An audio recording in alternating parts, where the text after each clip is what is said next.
ইব্রাহিম বললেন, ঘরের দরজা চৌকাট পাল্টে ফেলো। মনে আছে ঘটনা? তালাক দিয়ে দিলেন বিবিকে। নতুন সংসার শুরু হলো। 3 বছর পর সৈয়দনা ইব্রাহিম আবার বেড়াতে আসলেন। আজকেও সৈয়দনা ইসমাইল বাসায় নাই।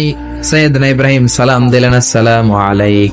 এবার মোলায়েম কণ্ঠের একটা মেয়ে ঘরের ভেতর থেকে বলে, ওয়ালাইকুমুস সালাম। সৈয়দনা ইব্রাহিম বললেন, মা কেমন আছো, বলো বলো। মেয়েটা বলে, আলহামদুলিল্লাহি আলা কুল্লি হাল। সংসার কেমন চলে? কয় খুব ভালো। খাওয়া দাওয়ার অবস্থা কি? কয় আরো ভালো।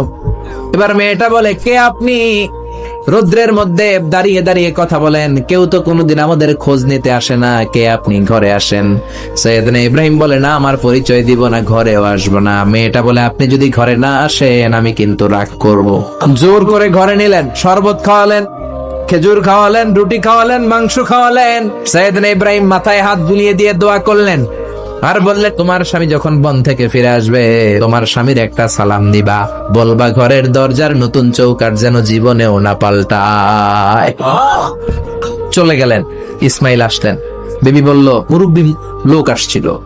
বিবি বলে, আপনি ভয় পাবেন না, আমি আপ্যায়ন করেছি।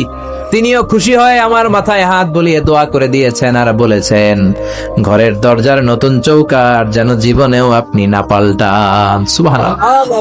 যেই মুরব্বী লোকটা এসেছিল সাধারণ কোনো মানুষ নয়, তোমার শ্বশুর, আমার বাবা ইব্রাহিম খালিল।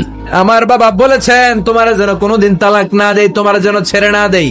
এই যে তোমার হাতটা দুনিয়ার বুকে ধরলাম, জান্নাতে যেন তোমার হাত ধরেই দুজনে জান্নাতে ঢুকে যায়।